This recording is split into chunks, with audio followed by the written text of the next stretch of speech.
జగన్ జమానాలో జరిగినవన్నీ దాడులు దారుణాలేనని టీడీపీ జాతీయ ఉపాధ్యక్షులు బుద్ధా వెంకన్న అన్నారు. 2500 మంది టీడీపీ కార్యకర్తలను పొట్టను పెట్టుకున్న జగన్ సోషల్ మీడియా గురించి మాట్లాడడం వింతగా ఉందన్నారు. రప్ప రప్ప అని రెచ్చగొట్టి టీడీపీ కార్యకర్తలను సానుభూతిపరులను హింసించారన్నారు. అమరావతి మహిళలను వేశ్యలతో పోల్చింది వైసీపీ ప్రభుత్వంలో కాదా అని ప్రశ్నించారు. జోగి రమేష్, కొడాలి నాని వంటి వారు నోళ్లు పారేసుకున్నా ఎందుకు ఆపలేదన్నారు. హద్దు అదుపు లేకుండా సోషల్ మీడియాలో పోస్టులు పెట్టించి ఇప్పుడు నీతులు చెప్పడం శోచనీయమన్నారు. సొంత చెల్లి పుట్టుక గురించి నీచంగా పోస్టులు పెట్టిన వారికి మద్దతు పలికిన చరిత్ర జగన్దేనని ఎద్దేవా చేశారు. జగన్ జమానాలో జరిగినవన్నీ దాడులు దారుణాలేనని టీడీపీ జాతీయ ఉపాధ్యక్షులు బుద్ధా వెంకన్న అన్నారు. 2500 మంది టీడీపీ కార్యకర్తలను పొట్టను పెట్టుకున్న జగన్ సోషల్ మీడియా గురించి మాట్లాడడం వింతగా ఉందన్నారు. రప్ప రప్ప అని రెచ్చగొట్టి టీడీపీ కార్యకర్తలను సానుభూతిపరులను హింసించారన్నారు. అమరావతి మహిళలను వేశ్యలతో పోల్చింది వైసీపీ ప్రభుత్వంలో కాదా అని ప్రశ్నించారు. జోగి రమేష్, కొడాలి నాని వంటి వారు నోళ్లు పారేసుకున్నా ఎందుకు ఆపలేదన్నారు. హద్దు అదుపు లేకుండా సోషల్ మీడియాలో పోస్టులు పెట్టించి ఇప్పుడు నీతులు చెప్పడం శోచనీయమన్నారు. సొంత చెల్లి పుట్టుక గురించి నీచంగా పోస్టులు పెట్టిన వారికి మద్దతు పలికిన చరిత్ర జగన్దేనని ఎద్దేవా చేశారు. జగన్మోహన్ రెడ్డి ట్విట్టర్ వేదికగా ఈ రాష్ట్రంలో తెలుగుదేశం పార్టీ సోషల్ మీడియా మీద, అలాగే ఆంధ్రప్రదేశ్లో ఉన్నటువంటి పోలీసుల మీద అనుచిత వ్యాఖ్యలు, అర్థం లేనటువంటి ఆరోపణలు చేసిన దాన్ని మేము తీవ్రంగా ఖండిస్తున్నాం. అసలు జగన్మోహన్ రెడ్డి సొంత సోషల్ మీడియాలో తన చెల్లి గురించి, తన తల్లి గురించి, బాబాయ్ గురించి, బాబాయ్ పిల్లల గురించి, బాబాయ్ అల్లుడి గురించి, బాబాయ్ కూతురు గురించి అసభ్యకరంగా అర్థం లేనటువంటి రాతలు రాసి ప్రచారం చేస్తే వాళ్ళు సైబర్ క్రైమ్లో కేసు పెట్టినటువంటి విషయం వాస్తవం కాదా? మీరు ఇవాళ సోషల్ మీడియా గురించి, పోలీసుల గురించి మాట్లాడే నైతిక హక్కు మీకు ఎక్కడిది? తెలుగుదేశం పార్టీ సోషల్ మీడియా ఎప్పుడూ కూడా ఏ ఆడవాళ్ళని కించపరచలేదు, ఎవరిని తెలియదు. మా పథకాలు మేము ఇచ్చేస్తాము, మీ రౌడీజాన్ని ప్రచారం చేస్తాం తప్ప ఎవరిని కించపరచలేదే. మీ సోషల్ మీడియాని మీ ఇంట్లో వాళ్ళే సైబర్ క్రైమ్లో కేసు పెట్టినటువంటి దాఖలాలు ఉన్నాయే. సాక్షాత్తు నీ సోదరి షర్మిల గారే నువ్వు సోషల్ మీడియాలో మీద అసత్య ప్రచారం చేయిస్తున్నావు అని మీడియా ముందుకు వచ్చి చెప్పిందే. మీరా సోషల్ మీడియా గురించి, పోలీసు వ్యవస్థ గురించి మాట్లాడేది? మీరు ఈరోజు సోషల్ మీడియా, పోలీసుల గురించి మాట్లాడుతుంటే ఒక్కసారి 2019 నుంచి 2024 వరకు ప్రజలు గుర్తుకు తెచ్చుకుంటే దెయ్యాలు వేదాలు వల్లించినట్టు అనుకుంటున్నారు. మీరు రూల్ ఆఫ్ లా మరిచి 5 ఏళ్ళు రాష్ట్రాన్ని పాలించి ప్రజల ఆర్తనాదాలు తాడేపల్లి ప్యాలెస్లో విని పిడేలు వాయించుకున్న వీరో చక్రవర్తిలాగా మీరు ప్రజలకు కనిపించే కదా మీకు 11 సీట్లు ఇచ్చింది. మీరా ఇవాళ లా గురించి, రూల్ గురించి మాట్లాడేది? మీరు ఐపీసీ అంటే వైసీపీలా తయారు చేసి కొంతమంది పోలీస్ అధికారులని మీరు తెలుగుదేశం పార్టీ మీదకి, ప్రజల మీదకి, వ్యాపారస్తుల మీదకి, పరిశ్రమల మీదకి పంపించి ఇవాళ పివి సునీల్ కుమార్ కానీ, క్రాంతి రాణా టాటా కానీ, గన్ని భాయ్ కానీ, లేదా ప్రశాంత్ రెడ్డి కానీ, సీతారామాంజనేయులు కానీ, అలా రఘురామరెడ్డి కానీ, ఫకీరప్ప కానీ, కనకారావు కానీ, ఇలా చెప్పుకుంటూ పోతే ఎంతోమంది అధికారులు నీ చెల్ల వాళ్ళ ఇంట్లో విశ్రాంతి తీసుకుంటున్నారే. ఐపీసీని వైసీపీలా తయారు చేసింది నువ్వు. తెలుగుదేశం ప్రభుత్వంలో పెట్టుబడులు వస్తున్నాయన్నా, ప్రజలు గుండెల మీద చెయ్యి వేసి నిద్రపోతున్నారన్నా, ముఖ్యంగా చంద్రబాబు నాయుడు గారు లా అండ్ ఆర్డర్ని కంట్రోల్ చేస్తాడు. చట్టం ఎవరికి చుట్టం కాదు, ఏ పార్టీకి కూడా అని ఉండబట్టే వాళ్ళ తెలుగుదేశం పార్టీ నాయకులు కానీ కార్యకర్తలు కూడా మీరు చేసినటువంటి మీ ప్రభుత్వంలో చేసినటువంటి అరాచకాలని, ఏదైతే దాడుల్ని చేయించుకున్న వాళ్ళు కూడా ఇవాళ కామ్గా కూర్చున్నాం. మీరు మాచర్లలో మా మీద దాడి చేసిన విషయం మర్చిపోయారా? ఇవాళ మా ప్రభుత్వం ఉంది, మేము చేయాలంటే ఎంతసేపు, కానీ మా చంద్రబాబు నాయుడు గారిది ఆ సంస్కృతి కాదు. మేము వెళ్ళి మాచర్లు వెళ్ళి మేము కానీ మీరు చేసిన విధానాన్ని మీరు అవలంబిస్తే మా మీద కూడా యాక్షన్ తీసుకుంటారు. అంటే ప్రజాస్వామ్యంలో దాడికి దాడి కరెక్ట్ కాదు, చట్టం తన పని తాను చేసుకుంటుందనే ఒక ఉద్దేశంతో చంద్రబాబు నాయుడు గారు ఈ రాష్ట్రాన్ని పరిపాలిస్తారు. కాబట్టికే చంద్రబాబు నాయుడు గారిని భారతదేశం మొత్తం కూడా గొప్ప నాయకుడిగా చెప్పుకుంటారు. మరి ఇవాళ మీ వల్ల నీ రాక్షస పాలనలో రాలిపోయిన వాళ్ళు ఎందరో తన అక్కన వేధిస్తున్నారని వైకాపా మోకల్ని ప్రశ్నించినందుకు 14 ఏళ్ల బాలుడు అమర్నాథ్ గౌడ్ని పెట్రోల్ పోసి తగలబెట్టింది మీ ప్రభుత్వంలో కాదా? వైకాపా నాయకుడు కుమార్తె కంటే ఎక్కువ మార్కులు తెచ్చుకుంటున్న చదువుల తల్లి మీసాపై కక్ష కట్టి మరీ పట్టును పెట్టుకుంది మీ ప్రభుత్వంలో కాదా? కరోనా వేళ మాస్క్ అడిగినందుకు దళిత డాక్టర్ సుధాకర్ని చనిపోయే వరకు అతన్ని అరెస్ట్ చేసింది మీరు కాదా? దొంగతనం కేసులో ఇరికించి హింసించి అబ్దుల్లా సలాం కర్నూలులో ఏదైతే ఒక మైనారిటీ కుటుంబం ఉందో ఆ కుటుంబం కూడా ఆత్మహత్యకి చేసుకునేలాగా ప్రేరేపించింది మీ ప్రభుత్వంలో కాదా? ఇలా చెప్పుకుంటూ పోతే ఎంతోమంది ఏదైతే ఎల్జీ ఫార్మర్లో గ్యాస్ లీక్ అప్పుడు దాని మీద సోషల్ మీడియాలో పోస్ట్ పెట్టినందుకు ఆ యువకుడి మీద రాజద్రోహం కేసు పెట్టి వేధించి పోలీసులు పారిపోయేలా చేసింది మీరు కాదా?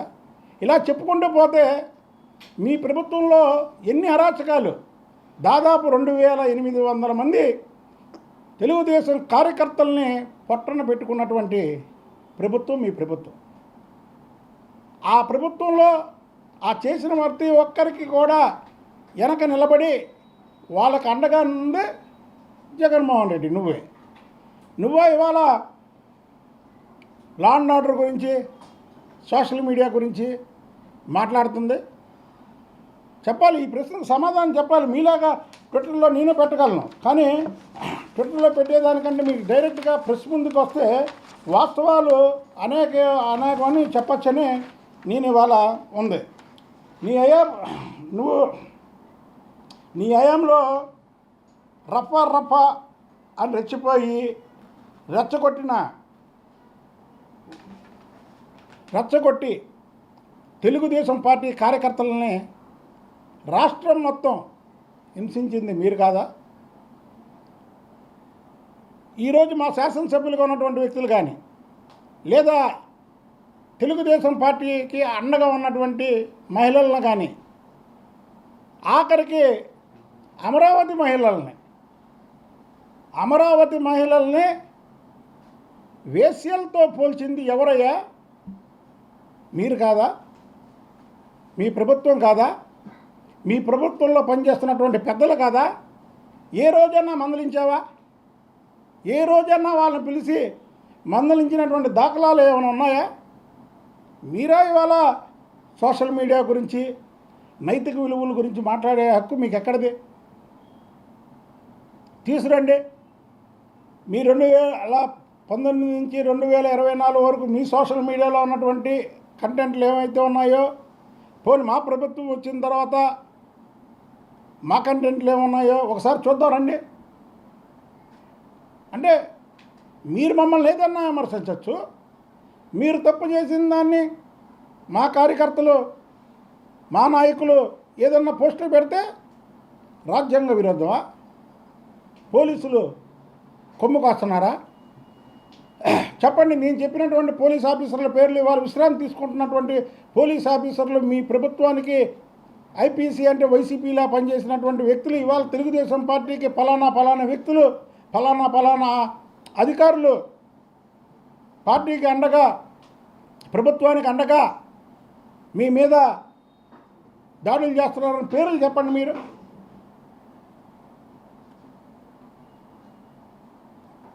మీరు ఒక్క పేరు చెప్పండి చాలు. మీ హయాంలో బీహార్ లాగా ఈ రాష్ట్రం తయారైందని సాక్షాత్తు కేంద్ర ప్రభుత్వమే మీ మీద చెప్పింది. మీరు ఇవాళ లా అండ్ ఆర్డర్ గురించి మీరు మాట్లాడతారు ట్విట్టర్లో. మళ్ళీ ట్విట్టర్లో 4 పేజీల ట్విట్టర్ మీరు అరుగు మీద కూర్చొని రాసి పెట్టినటువంటి సమయాన్ని ఏ రోజన్నా ప్రజలకి ఉపయోగించారా? ప్రజాసేవకి ఉపయోగించారా?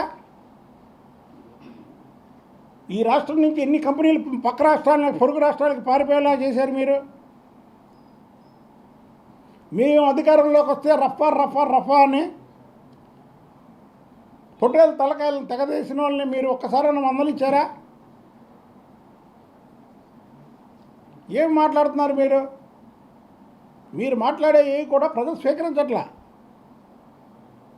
మరి మీ వెనకథలు ఉన్న వాళ్ళు మీకు చెప్తున్నారో లేదో. జగన్మోహన్ రెడ్డి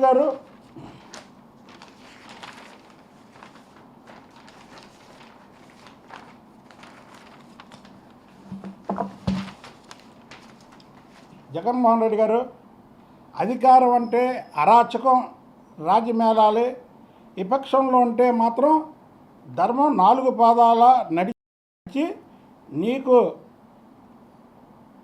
కనబడాలి. నువ్వేమో అధికారంలో ఉన్నప్పుడు అరాచకం రాజ్యం వెళ్తుంది. ఇవాళ రాష్ట్రం ధర్మం 4 పాదాల మీద నడుస్తున్నప్పుడు అంటే అరాచకాలు కనబట్టలేదు కాబట్టి నీకు రాష్ట్రం కరెక్ట్గా కనబట్టల, రాష్ట్ర నడవడిక మీకు కరెక్ట్గా కనబట్టల. అంటే మీలాగా అరాచకాలు మేము చేయగలిగితే,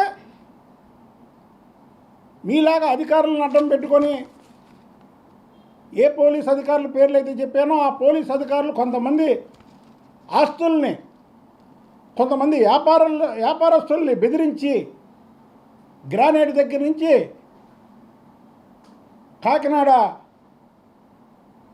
షిప్ యార్డ్ వరకు మీరు ఎంతమందిని పోలీస్ అధికారులను ఉపయోగించి మీరు రాయించుకోలేదు మీ సొంతానికి?